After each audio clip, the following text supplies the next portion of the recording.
Salut les sorciers, on est heureux de vous retrouver pour ce nouveau numéro de Science en question. Salut Marine, salut Lorraine. Salut Jean. Dengue, Zika, leishmaniose, vous avez probablement déjà entendu parler de ces maladies. On a souvent tendance à penser que ce sont des maladies exotiques, présentes uniquement dans les régions tropicales du globe. Alors c'est vrai pour certaines d'entre elles, mais chaque année, de plus en plus de cas sont recensés dans l'Hexagone. Et pourtant, ça concerne des gens qui n'ont pas voyagé sous les tropiques. Non, et c'est ça qui inquiète. Alors comment expliquer la progression de ces maladies? Quel est le lien avec le dérèglement climatique? Et comment prévenir les prochaines épidémies? Lorraine, on va voir avec toi que les scientifiques de l'ANSES se retroussent les manches. Et oui, ils travaillent à essayer de mieux comprendre les mécanismes d'infection pour mieux lutter contre ces maladies. Et vous verrez que les animaux aussi sont concernés. Toi Marine, tu vas nous parler d'un moustique atypique. Oui, je vais vous emmener dans le métro de Londres pour vous raconter l'histoire d'un mystérieux moustique souterrain. Eh bien, il n'en fallait pas plus pour piquer notre curiosité. Alors découvrons ça maintenant, c'est parti.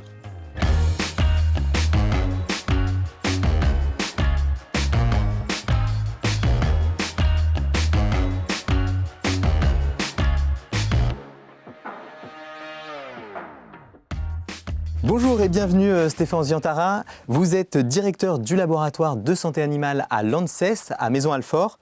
Alors, l'ANSES, c'est une agence qui n'est pas forcément connue du grand public. Est-ce que vous pouvez nous rappeler ce qu'est l'ANSES et quel est son rôle? Bonjour, donc l'ANSES veut dire Agence nationale de sécurité sanitaire de l'alimentation, de l'environnement et du travail. C'est une agence composée de 1400 personnes avec deux types d'activités, une activité d'analyse de risque et une activité d'aide à la décision publique avec des laboratoires en particulier qui ont un rôle de recherche appliquée ou fondamentale, d'expertise et de référence, donc d'aide à la décision auprès des autorités sanitaires. Alors plus particulièrement sur les maladies vectorielles, comment l'ANSES intervient? Alors pour ce qui concerne les maladies vectorielles, donc maladies causées par des virus, des bactéries ou des parasites transmises par des vecteurs, donc l'ANSES intervient de façon différente. Les laboratoires sont des laboratoires d'aide à la décision publique, donc vont développer des outils de détection, mieux comprendre les cycles. Et puis va aussi produire des avis, des expertises auprès des décideurs publics. Alors, dans maladie vectorielle, vous l'avez dit, il y a le mot vecteur, et c'est un mot essentiel si on veut définir ce type de maladie. Alors, à quoi fait-il référence? On a voulu tester les connaissances des patients, on est allé dans la rue, regardez, c'est notre mot mystère. Alors du coup, vu qu'on est dans les sciences, vecteur, un vecteur, ça me fait penser à quelque chose d'électrique. Je l'ai déjà entendu, mais je ne l'ai pas en tête et je vois pas du tout ce que ça peut être. Oui, bien sûr, en maths, au collège. En tout cas, ça me fait penser à transmission d'un point à un autre. En santé, vecteur.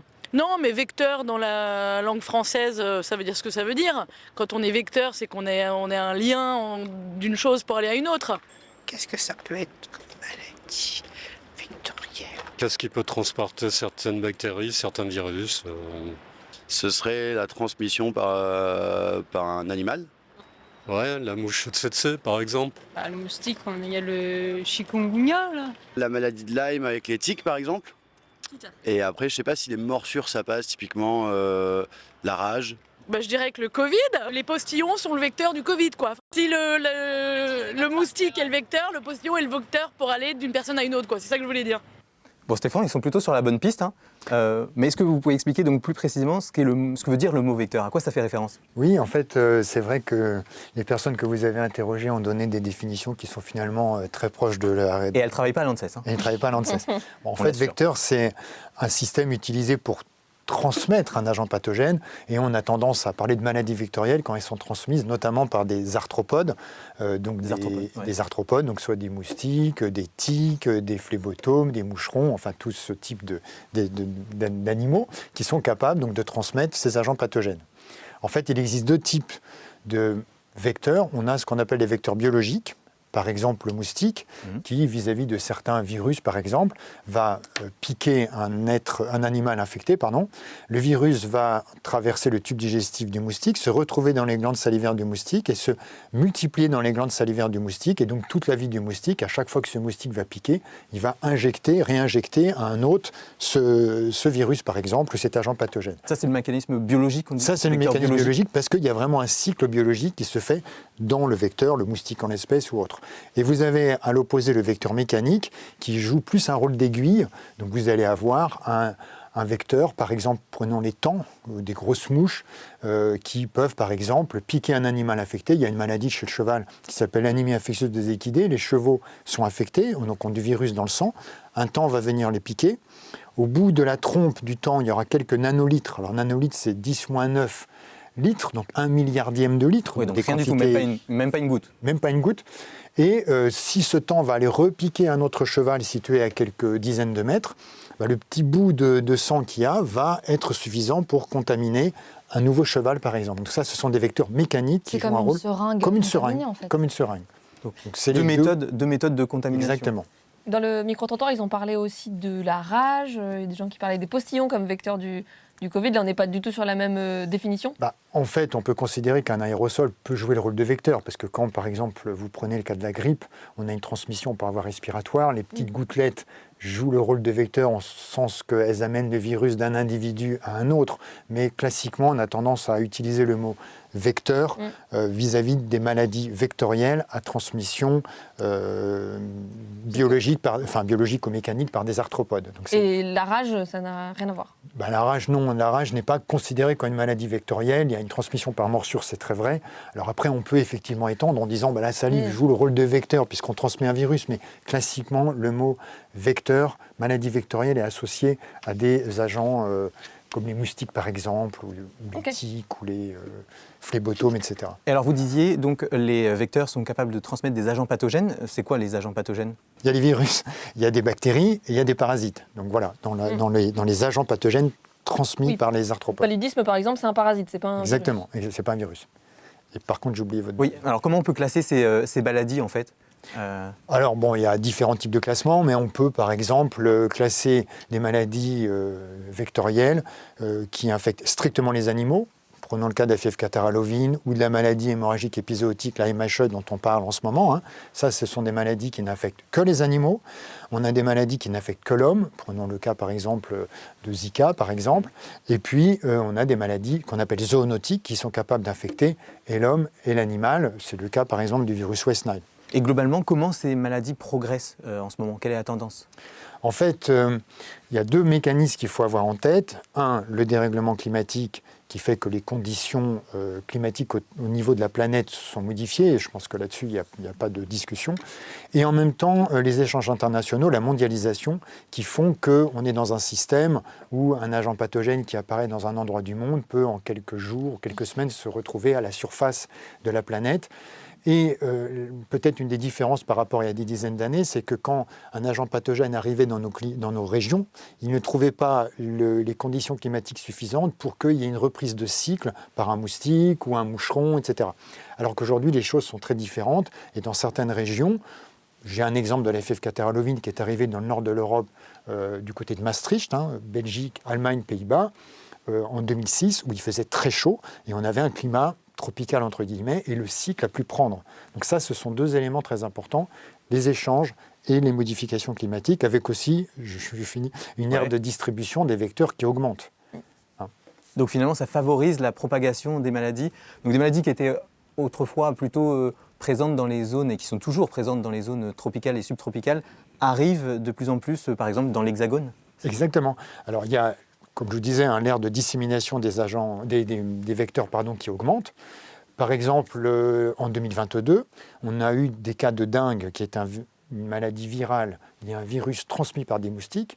Il y a eu 65, une soixantaine de cas dans le sud de la France, donc des cas qu'on appelle autochtones, c'est-à-dire des gens qui n'ont pas quitté la France, le sud de la France, et qui ont été infectés par ce virus qu'on trouve classiquement dans les pays chauds, aux Antilles, etc. Ou dans les dom-toms, ou dans les DOM-TOM, les DROM, etc., ou en Afrique.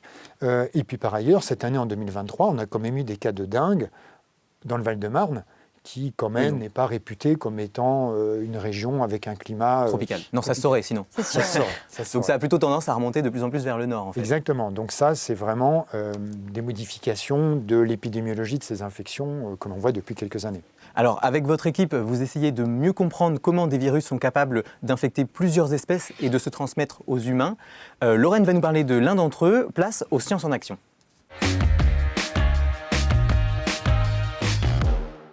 Vous l'avez évoqué tout à l'heure, on va parler ensemble du virus West Nile. Alors chez vous, il ne vous dit peut-être rien. Et pourtant, il est de plus en plus présent en Europe où on détecte des centaines de cas chaque année. Est-ce que Stéphane, vous pouvez déjà nous expliquer qu'est-ce que c'est cette maladie vectorielle, à qui elle est transmise, qu'aux humains, par qui elle est transmise ?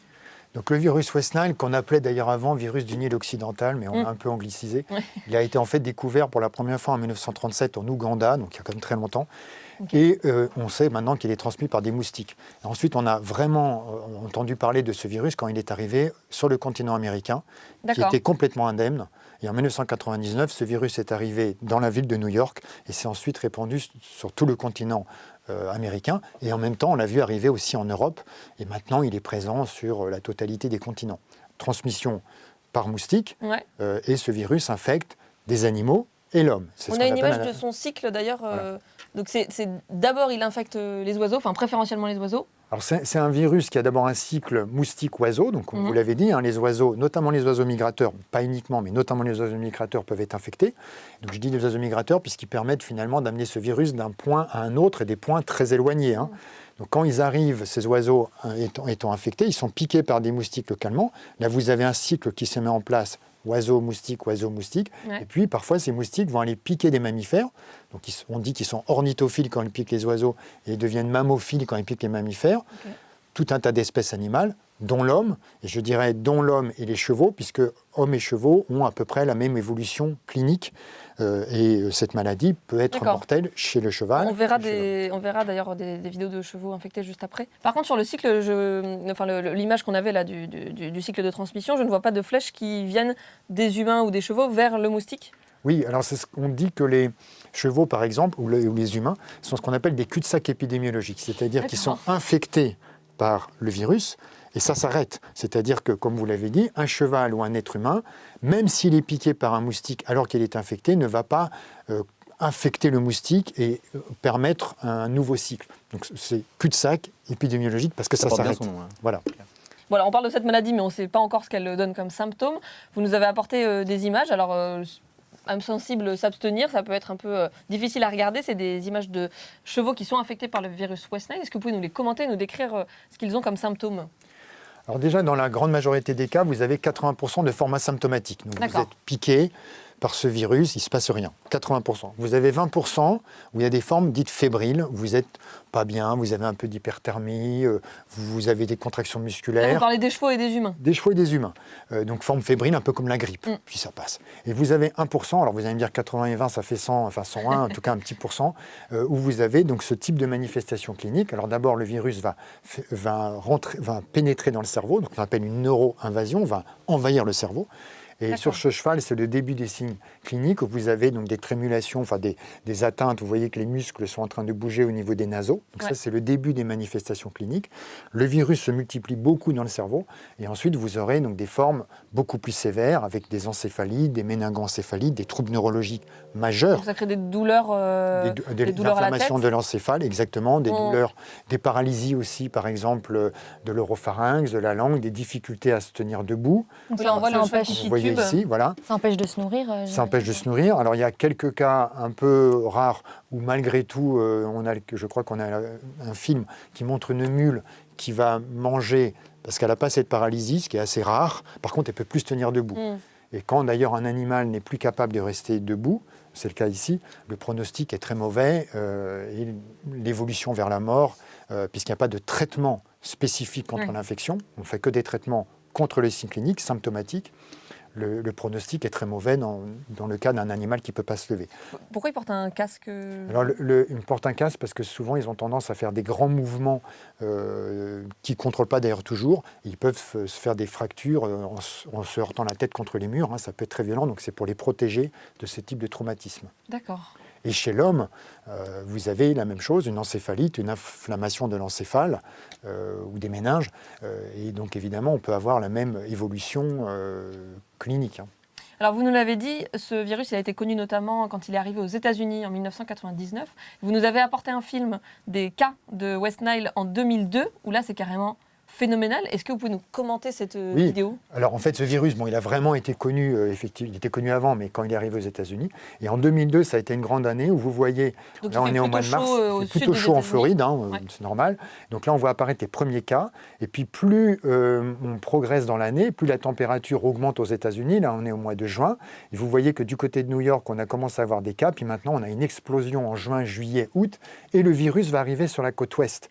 Donc 2002 a été une grande année. Donc en une année, il a traversé les États-Unis. Il n'était pas du tout présent sur la côte ouest Non. au début de cette année-là. Et là, il est arrivé sur la côte ouest. Et maintenant, il est présent, ce virus, depuis le Canada jusqu'en Patagonie. Il est présent sur tout le continent américain.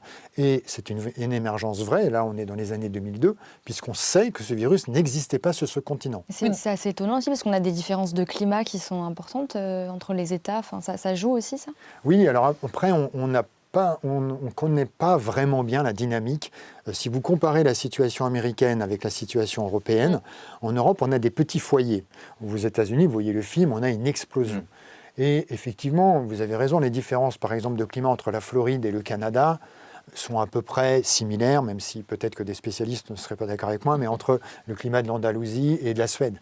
Et pourquoi est-ce que sur le continent américain, on a une explosion, alors que finalement en Europe, ce sont des petits foyers qui sont nombreux, mais restent quand même localisés? Ça, on n'a pas d'explication solide. Alors il y a des différences en termes de population de moustiques sur le continent américain versus l'Europe, d'oiseaux continent américain versus Europe, mais on n'a pas aujourd'hui une description complète, indiscutable de l'explication de ces deux évolutions sur deux continents différents. Oui, alors vous avez parlé de lignage parce que vous vous intéressez aussi à la génétique de ces virus que vous regardez de près. Qu'est-ce que vous allez chercher quand vous regardez comme ça le génome des différents virus? Qu'est-ce que vous cherchez à définir? Pour être un petit peu schématique, mais c'est très proche de la réalité, on essaie de prédire, en regardant le génome d'un virus, de prédire si ce virus va se diffuser ou pas, ou d'autre part, est-ce qu'il va être virulent ou pas, est-ce qu'il va être dangereux ou pas. On sait dans le cas par exemple du virus West Nile que vous avez des souches très atténuées qui vont provoquer très très peu de cliniques chez les animaux infectés, alors que d'autres sont très virulentes. Et si un animal ou un être humain est infecté par ce virus, la probabilité d'être malade est très grande, ce qui n'est pas le cas avec celle-ci. Donc on essaie de comprendre quels sont les mécanismes qui sous-tendent cette pathogénicité. Et ça surtout, ça peut évoluer, puisque c'est un virus qui peut muter. Alors oui, vous avez raison, c'est des virus ARN, on a le génome ici, et les virus ARN sont des virus qui sont connus pour leur propriété de leur grande plasticité génétique, de s'adapter à des autres et de changer. Donc on essaie de prédire si ces virus seront plus ou moins virulents, en espérant qu'on puisse atténuer leur virulence. Donc c'est vraiment l'objectif de ces travaux-là. Et à partir de ce génome, vous faites vous-même aussi des mutations pour... Oui, alors avec ce type de virus, on est capable de muter un acide aminé. Alors ça, c'est pas spécifique à West Nile. Il y a beaucoup de virus, par exemple, où une modification d'un acide aminé est suffisante pour modifier ce qu'on appelle le phénotype et de rendre une souche virulente, avirulente, ou l'inverse. Et donc l'idée, c'est d'essayer de comprendre quel acide aminé est impliqué dans quoi. Ça pourrait servir, ça, par exemple, à faire des vaccins, même si ce n'est pas vous qui faites les vaccins. Oui, complètement. Donc, nous, on a d'ailleurs des liens avec les entreprises qui développent des vaccins ou des molécules antivirales. On peut aussi identifier des molécules qui pourraient bloquer, par exemple, la réplication du virus ou effectivement développer des vaccins. Donc ça rentre complètement dans nos missions. Alors j'imagine que ça doit être assez dangereux. On est sur un virus qui peut infecter l'homme. Vous n'avez pas peur de vous retrouver infecté? Dans quelles conditions vous faites? Alors effectivement, les gens qui travaillent dans mon laboratoire, dans les laboratoires de l'ANSES, prennent des précautions. Donc on travaille dans des laboratoires qu'on appelle P3, où vous ne pouvez pas rentrer comme ça. Vous devez mettre des équipements de protection individuelle qu'on appelle des EPI. Je crois que vous avez des images. Donc les techniciens sont formés, évidemment. Ils ont des formations en biosécurité, tout ce qui est biorisque. Et l'idée, alors là, vous avez le bâtiment que vous voyez ici, dans lequel on travaille en conditions P3, et vous voyez que la personne elle a un équipement particulier, on travaille... Elle est complètement isolée du milieu. Complètement isolée, et là l'idée c'est d'éviter que la personne se contamine évidemment. Donc en fait, d'ailleurs à l'ANSES on a deux types, pas qu'à l'ANSES, mais dans les laboratoires comme les nôtres, deux types de protection. Soit vous protégez l'environnement et vous évitez qu'un agent pathogène sorte de l'environnement, ou alors là, c'est protéger la personne qui manipule, parce que le virus est dangereux, voire les deux. Dans le cas de West Nile, c'est un petit peu différent, puisqu'il est déjà présent en France. Alors, c'est pas pour autant qu'on va le disséminer. Oui, surtout s'il y a des mutations, ça pourrait... Exactement, on est complètement d'accord. Donc en fait, on est dans un système où on protège et l'environnement et le manipulateur. Ça, c'est vraiment... Et le manipulateur en premier, hein, évidemment. Ok. Et qu'est-ce qu'il y a à craindre pour les années à venir? Est-ce qu'on doit être inquiet ou vous surveillez de près et on n'a pas à s'inquiéter? À la fois, on surveille, mais les modèles, et ça, c'est pas mon domaine, mais les modélisateurs qui prennent en compte tout un tas de paramètres, et c'est assez complexe de modéliser, si on continue, et la probabilité qu'on continue vers une augmentation des températures dans les 20-30 ans qui viennent est quand même très, très élevée, montre que l'aire de répartition du virus West Nile va augmenter, notamment en Europe, et ça, toutes les prédictions arrivent à ces conclusions. Donc probablement que West Nile est un virus dont on entendra parler encore pendant un certain nombre d'années. Très bien, merci Stéphane. À présent, je vous propose de découvrir l'histoire d'un curieux moustique qui vit dans le métro londonien. Enfin, c'est ce qu'on pensait. Marine va nous en dire plus.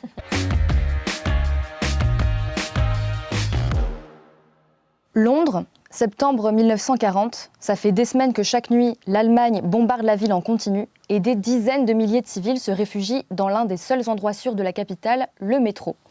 Ils peuvent enfin dormir l'esprit tranquille, ou presque. Les Londoniens s'aperçoivent vite qu'ils ne sont pas les seuls à occuper le souterrain. Une créature furtive, vorace et assoiffée de sang les a pris pour cible. 2 ailes, 6 pattes et un bruit caractéristique, un bruit strident. J'ai nommé le moustique et plus précisément le Culex pipiens.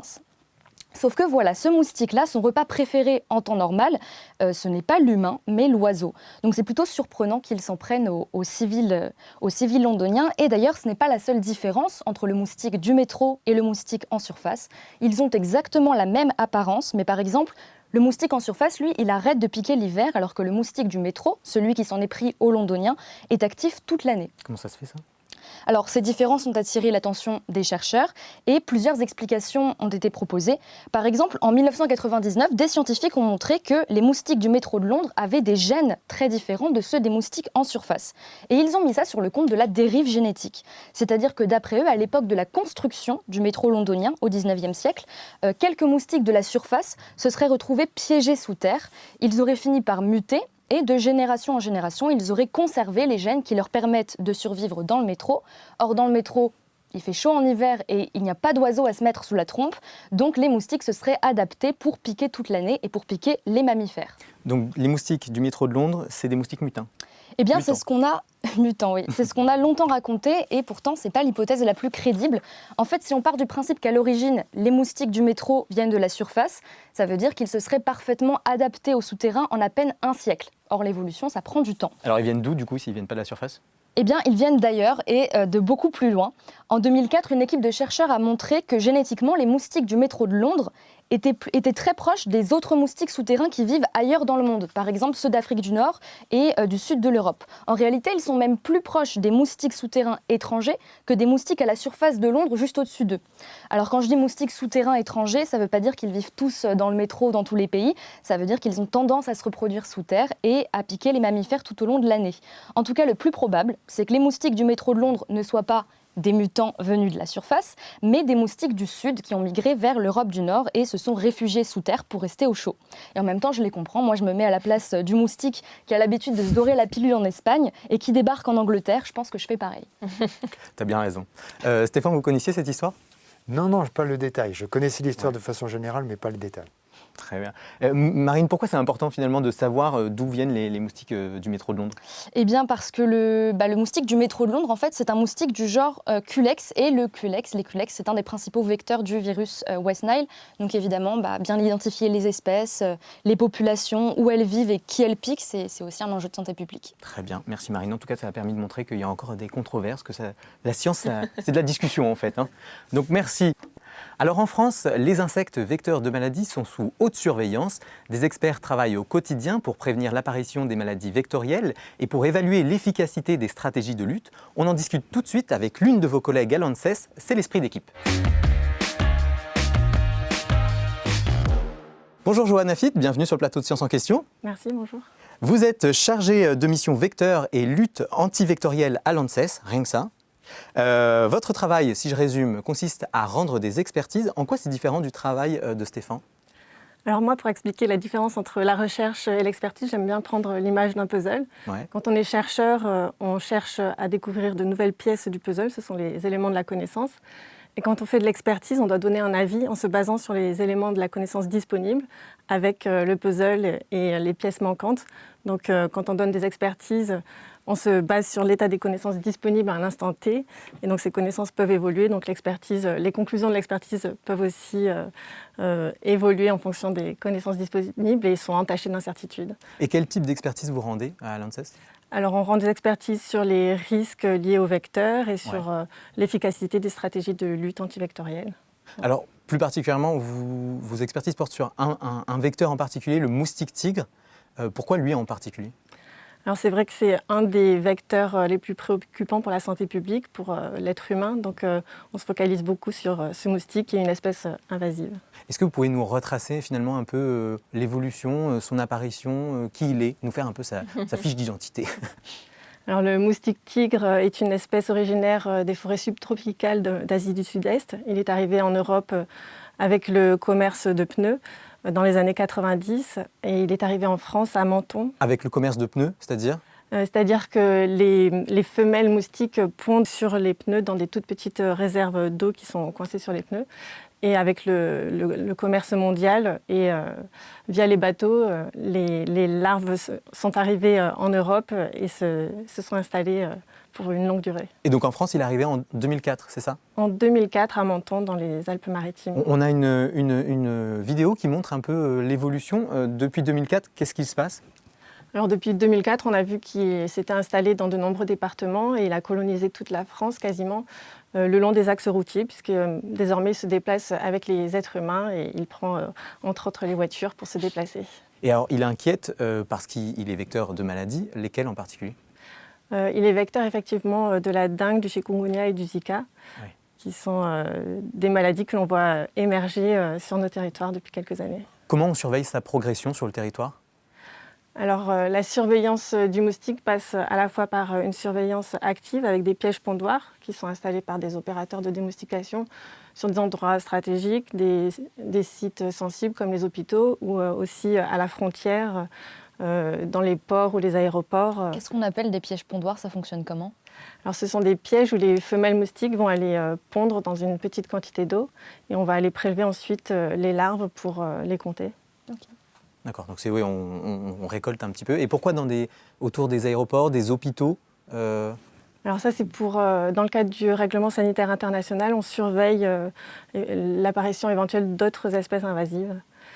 Et donc je disais, la surveillance entomologique passe par ces pièges et est complétée par un dispositif de surveillance citoyenne avec le site signalement moustique. Tout un chacun, les citoyens peuvent aller déposer une photo de moustique tigre lorsqu'ils pensent en avoir observé. Alors, il faut pouvoir repérer un moustique tigre et savoir le reconnaître. Vous donnez des indications sur le site pour pouvoir le repérer ? Alors, effectivement, le moustique tigre est caractérisé par des rayures, non pas jaunes et noires comme on pourrait l'imaginer, mais noires et blanches. Il a 5 petites lignes blanches sur ses articulations, sur les pattes, et puis une ligne dorsale assez caractéristique qui n'est pas simple à observer. Mais voilà, ses couleurs, sa taille, il fait moins de 5 mm, il est plutôt petit, le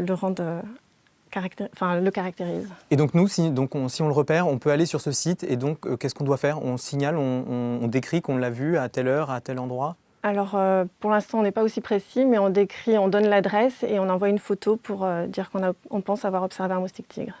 Il faut réussir à le prendre en photo pour pouvoir le signaler. Oui, c'est ça, il faut réussir à le prendre en photo sans le dénaturer. Donc, c'est pas forcément évident. Pas trop l'écraser, c'est ça. Ouais. Et c'est l'ANSES qui est en charge de récolter les informations sur ce site ? Oui, ce site a été créé en 2014 et on a récupéré la gestion de ce site en 2018. Alors, en parlant des sites larvaires, des endroits où on peut retrouver des larves du moustique tigre, j'ai appris en préparant l'émission qu'il y avait aussi des constructions qui étaient propices finalement à la propagation de ce moustique, lesquelles en particulier ? Alors effectivement, toutes les petites quantités d'eau peuvent être propices et se transformer en gîtes larvaires. Et donc les terrasses sur plot que vous montrez peuvent être particulièrement propices au développement de moustiques parce qu'on ne peut pas forcément... Oui, j'allais dire, parce qu'en apparence, comme ça, ça ne présente pas de risque. Voilà. Ouais, en fait, elle est où oui, il y a un mauvais écoulement de l'eau sous les dalles. S'il y a une mauvaise inclinaison ou si les évacuations sont bouchées, il peut y avoir de l'eau qu'on ne détecte pas forcément et ça peut être très prolifique pour le moustique. Oui, et du coup, on n'y a pas accès. Okay. On pourrait traiter ses propres terrasses si on voit qu'on est infesté l'été? On imagine que ça vient de notre terrasse? Alors le mieux est de permettre l'évacuation de l'eau, mais sinon ça peut être traité avec un larvicide tel que le BTI. Après, toutes les petites quantités d'eau qui se retrouvent dans des gouttières mal entretenues, sous les pots de fleurs, peuvent se transformer en gîte, donc il faut y faire particulièrement attention. Alors ce qu'on a vu tout à l'heure, c'est la carte de répartition du moustique tigre, mais est-ce qu'on sait aujourd'hui si les moustiques qui sont présents, les moustiques tigres présents en France, sont porteurs de maladies? Alors aujourd'hui, les moustiques tigres, donc le moustique Aedes albopictus, n'est pas porteur des virus de la dengue, du chikungunya, du Zika. Lorsqu'on voit des cas, ils sont dus à des cas importés, c'est-à-dire des personnes qui rentrent de voyage et qui sont infectées peuvent à leur tour infecter un moustique lorsqu'elles vont être piquées, et ce moustique peut contaminer l'entourage de la personne de retour de voyage. Et on se retrouve avec des cas dits autochtones. Mais heureusement, jusqu'à présent, la lutte antivectorielle a permis d'arrêter tous les cycles de transmission virale et on n'a pas actuellement de moustiques infectés toute l'année. Alors, est-ce que cette surveillance qui est mise en place sur le territoire français est efficace aujourd'hui? Alors, la surveillance entomologique est efficace. On a de nombreux pièges et un dispositif de surveillance citoyenne qui vient le compléter. Et on a aussi une surveillance épidémiologique des cas. Sachant que la dengue, le chikungunya et le Zika sont des maladies à déclaration obligatoire, les médecins et les laboratoires de diagnostic font remonter tous les cas qu'on peut comptabiliser et dès qu'ils sont détectés, il y a des actions de lutte antivectorielle qui sont mises en place autour de ces cas pour interrompre tout risque de transmission. Et comment on pourrait l'améliorer encore si on voulait être plus précis?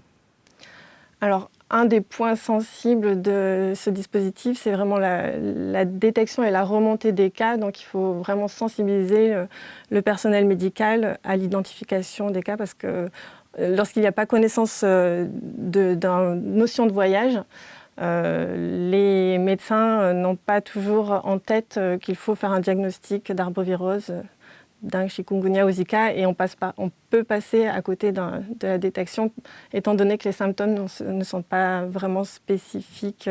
Ce sont des symptômes proches de ceux de la grippe, donc ce n'est pas évident à diagnostiquer. Quand vous dites que quand on a un cas qui est détecté, on prend des mesures, de quelles mesures vous parlez? Alors, lorsqu'un cas est détecté, on va aller d'abord faire une enquête entomologique pour vérifier la présence du moustique tigre.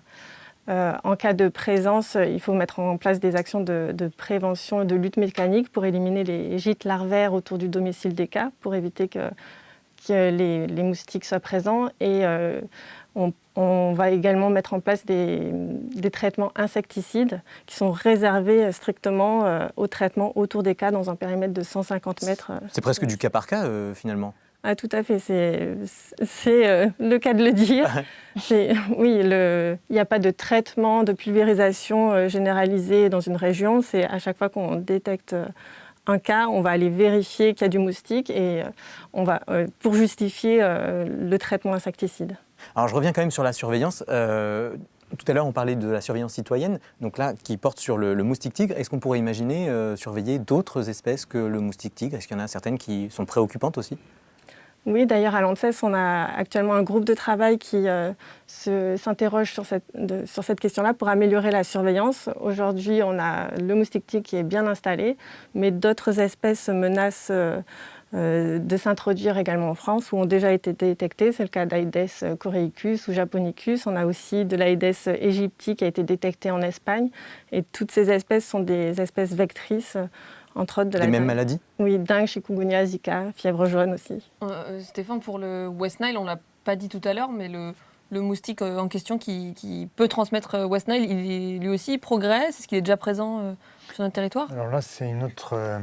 ce sont des moustiques du genre Culex, même s'il n'est pas complètement impossible que le moustique tigre puisse transmettre West Nile, mais c'est encore discuté. Il y a des travaux de recherche qui laissent penser ça, mais aujourd'hui, ce sont essentiellement des moustiques du genre Culex qui sont présents partout. Donc il y en a énormément en France. D'accord. Donc je ne suis pas certain, mais ça peut-être que Johanna pourra compléter ce que je dis, que finalement on est une extension de certaines régions, parce que je crois qu'il est présent quasiment dans toute la France. Tout à l'heure, on parlait des actions de gestion pour les régions en tout cas qui sont concernées. Donc là, on va traiter au cas par cas. Est-ce que vous expertisez aussi ces actions de gestion? Alors, il y a plusieurs niveaux d'expertise. L'ANSES est en charge des autorisations de mise sur le marché des produits biocides. Donc, elle va évaluer l'efficacité des substances actives utilisées dans la lutte contre les moustiques. On est aussi en charge d'évaluer l'efficacité de différentes méthodes comme le piégeage ou la technique de l'insecte stérile avec des lâchers de moustiques stériles. Le piégeage, en quoi ça consiste ? Il y a différents types de pièges. On a parlé tout à l'heure des pièges pondoirs où les femelles vont aller pondre leurs œufs. Il existe des pièges utilisés dans le cadre de la surveillance, mais il y a aussi des pièges où la femelle ne peut pas ressortir, et donc c'est un outil de lutte. Il y a aussi des pièges actifs qui attirent à base de CO2 qui vont attirer la femelle en recherche d'hôtes et qui servent aussi dans la... À base de CO2, c'est parce que ça reproduit la respiration humaine, c'est ça ? Ça, on peut l'acheter chez nous, mettre ça chez nous ? Oui, ce sont des dispositifs commercialisés. Okay. C'est toujours une bonne idée ou parfois on peut faire plus de mal que de bien avec des tentatives Alors, non, ce sont des outils de lutte, ce ne sont pas des solutions miracles qui doivent être utilisées dans de bonnes conditions. Par exemple, pour les pièges à CO2 qui coûtent assez cher, il y a tout un entretien de filtres, de matériaux à renouveler. Et puis, leur efficacité va dépendre de leur densité, de leur disposition. Donc, ce sont une fois de plus pas des solutions miracles. Alors justement, en parlant de pièges, face aux moustiques, on a chacun notre petit truc et astuce pour s'en débarrasser. Lorraine, tu allais demander aux gens dans la rue les leurs. Donc prenez des notes, ça pourrait bien vous servir.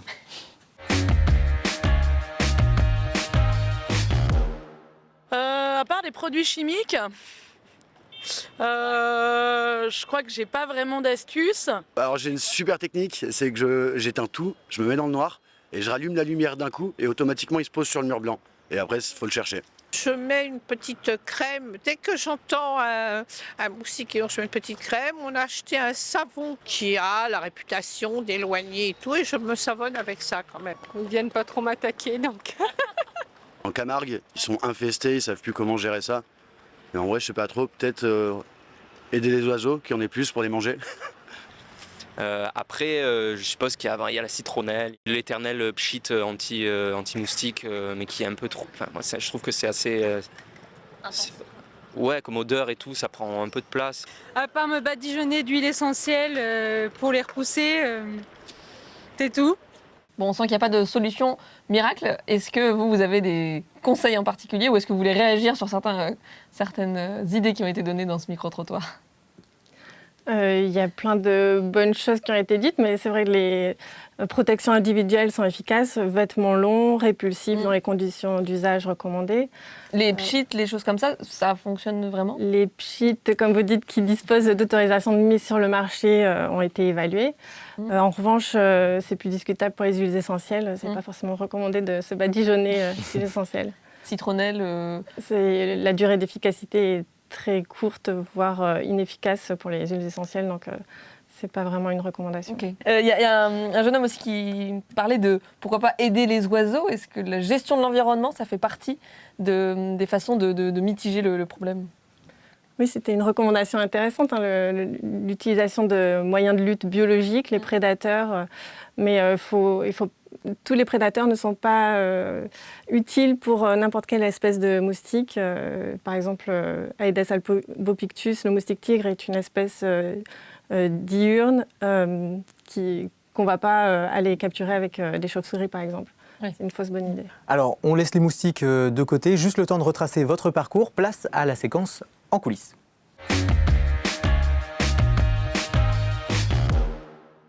Alors, on aimerait en savoir un peu plus sur vous deux et pour ça, je vous lance un petit défi. Je vous laisse 30 secondes chacun pour nous présenter votre parcours. Stéphane, on va commencer avec vous. Dès que vous êtes prêt, on lance le chrono. C'est bon ? Oui. Top chrono alors. En fait, je suis vétérinaire, donc j'ai suivi des études à l'école vétérinaire de Nantes, parce qu'en fait, je ne voulais pas venir en région parisienne. Ceci étant, ça fait plus de 35 ans que je suis à la Maison Alfort. Et ensuite, je suis rentré dans les services vétérinaires, dans un laboratoire de recherche. Et j'ai suivi une carrière de chercheur jusqu'à aujourd'hui. Et voilà. Vous avez encore 10 secondes, vous pouvez nous raconter ce que vous... J'avais hésité à faire de la clientèle quand j'étais à l'école vétérinaire, mais finalement, j'ai été attiré par la recherche et finalement, j'ai continué dans cette voie. Super, belle performance. Plus que réussi, là. Eh bien, sans attendre, on va passer à Johanna. Même défi, est-ce que c'est bon pour vous ? Oui. On relance le chrono, alors top. Alors moi j'ai fait une école, j'ai commencé par faire une prépa bio-véto et puis j'ai fait une école d'agronomie à Rennes. En dernière année j'ai fait un DEA pour faire de la recherche en biochimie et génétique.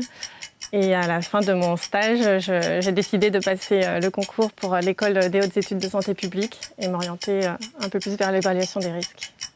Bah, même performance, hein, bravo, Tranquille. bien joué. Très bon participant. Ouais.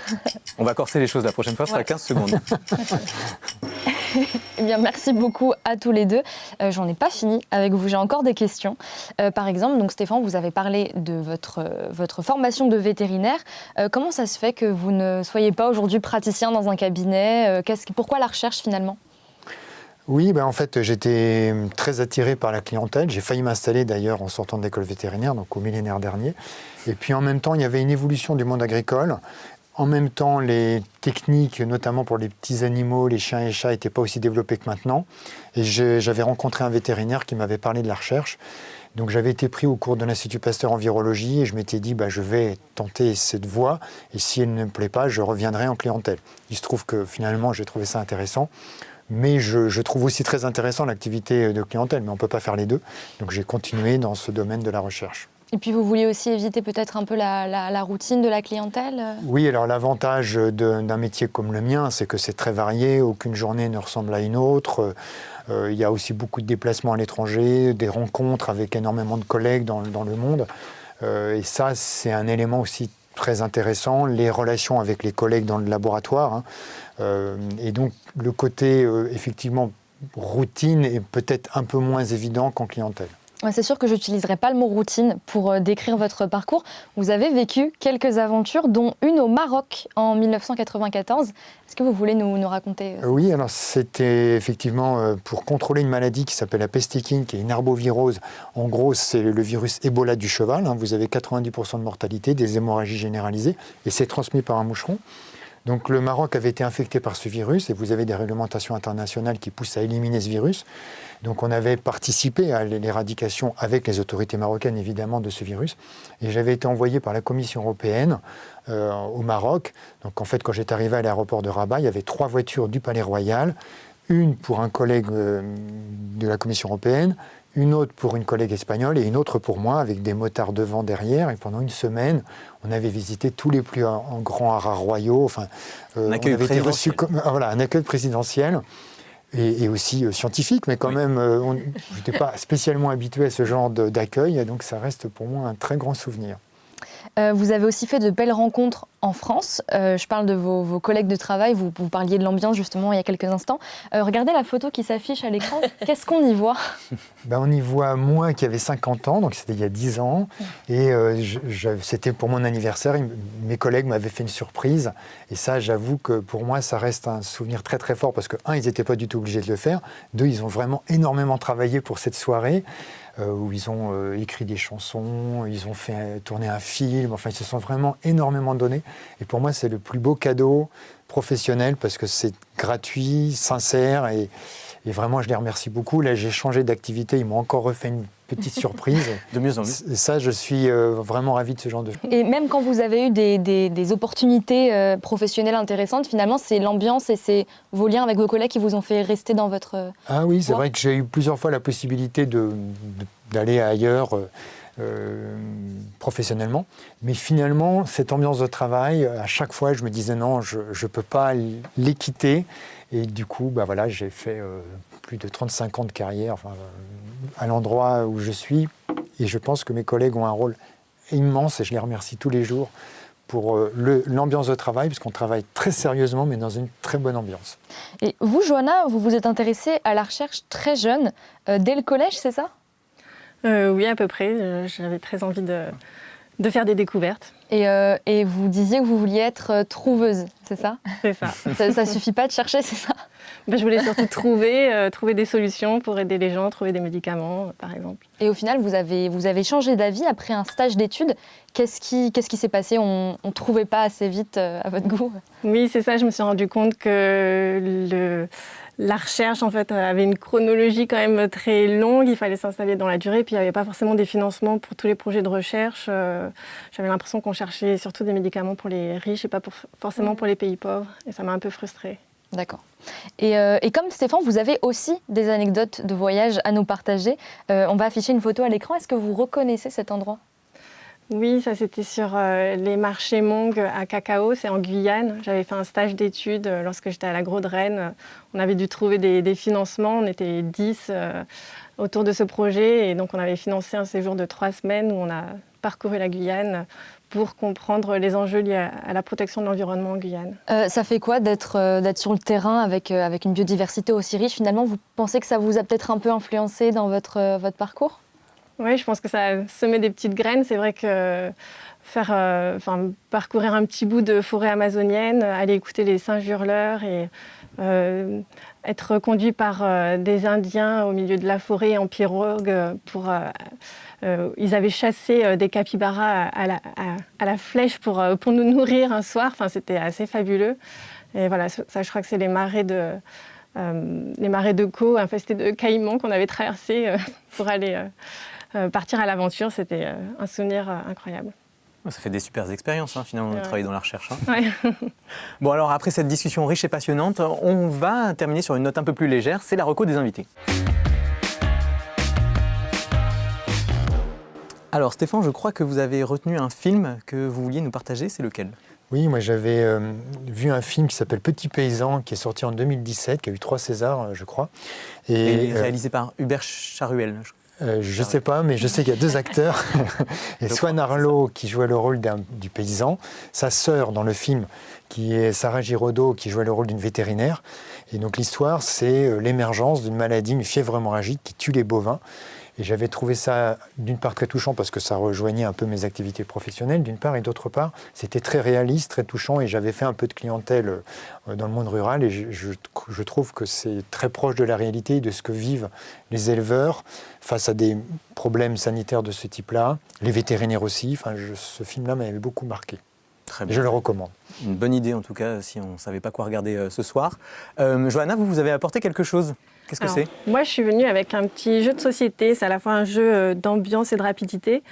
Pour tout apprendre, oui, ça s'appelle PIC-PAF et c'est pour tout apprendre sur la bioécologie des moustiques. Ça a été développé par des chercheurs de l'Institut de recherche et du développement. Et c'est quoi le principe ? Et donc il y a plein de questions sur la vie du moustique et il faut taper sur des cartes si la réponse concerne le moustique ou l'homme. Par exemple, il y a des questions rigolotes sur le moustique fait-il pipi ou des questions un peu plus sérieuses. C'est très bien documenté. Et c'est destiné aux familles et aux scolaires à partir de 7 ans. Vous y avez joué ? J'y ai joué en famille. Vous avez pu le tester ? Alors ça marche. Ouais, donc ça permet d'apprendre plein de choses tout en s'amusant. Super, merci pour ces recommandations. Merci d'être venu sur le plateau de Science en Question. On arrive à la fin de cette émission. Merci à vous d'avoir regardé ce Science en Question. On se retrouve bientôt pour d'autres découvertes scientifiques. Ciao les sorciers.